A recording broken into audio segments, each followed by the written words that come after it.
starting with the varsity decision and how much that type of housing is needed in Calgary? Well, the decision wasn't about housing. The decision was about putting a medical center to replace a couple of housing units. And in that particular case, to me, it seemed to make a ton of sense. If you've got a housing development that is mostly catering to seniors, as well as an assisted care facility, to be able to have a doctor's office on site, I think is a good, not only good amenity for the people who live there, but actually helpful in case of emergencies.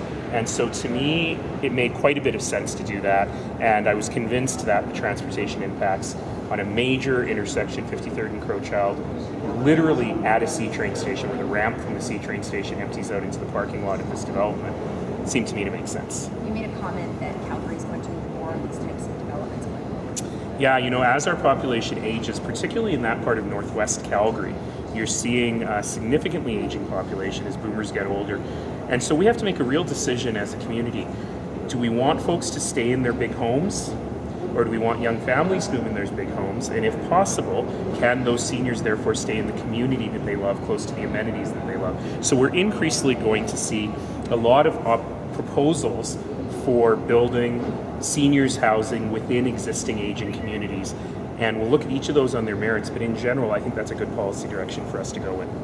I know you're right in the middle of it, so all I can ask you is your opinion about the $3 million that's on the table in terms of this tax room. The most important thing, or the most interesting thing about this debate is the enormous increase that the province made in corporate property taxes, in non-residential property taxes. We've heard for weeks and weeks and weeks that increases to corporate taxes are a job killer, and yet that very same premier increased what I consider to be the most unfair corporate tax.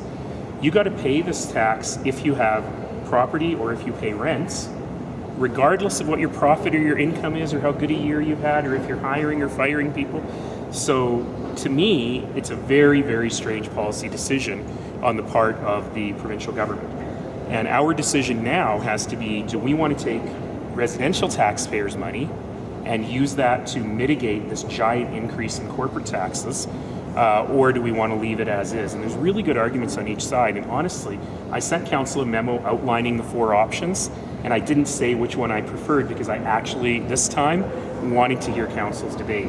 And so far, I've changed my mind twice based on what the councillors are saying. I think they're all making very good arguments. So if council decides to keep this $3 million, when does it decide how to use that money?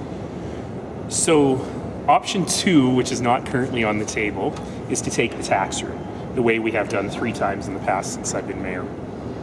In the past, I have been very, very, very specific, saying we only take the tax route if we have a specific use for it, and that specific use cannot be on our operating side, it has to be capital. In other words, it has to be stuff we'd be asking the province to pay for anyway. So as you know, we've used it to build rec centers and libraries, we've used it to build transit. This year, if council chooses to keep the money, I actually would say just put it into general revenue. Because remember, in this provincial budget, we actually had a $7 million cut to our operating budget from the province. The province actually funds a teensy portion of our operating budget, but the part that they do fund, they cut. So this $3 million would simply offset the cut that the province has already made of $7 million. So, Mayor, just on the taxes, so with the premier saying that, like you said before, they don't want to increase corporate taxes because they call it a job killer. But from your comments before, would you actually say that in a certain way they are increasing corporate taxes? Not in a certain way, they absolutely have. They've increased them by 8.2% here in Calgary. Now, it's not an enormous amount of money. It's not an enormous amount of dollars. And it has a lot to do with the fact that the province has a uniform tax rate across the province.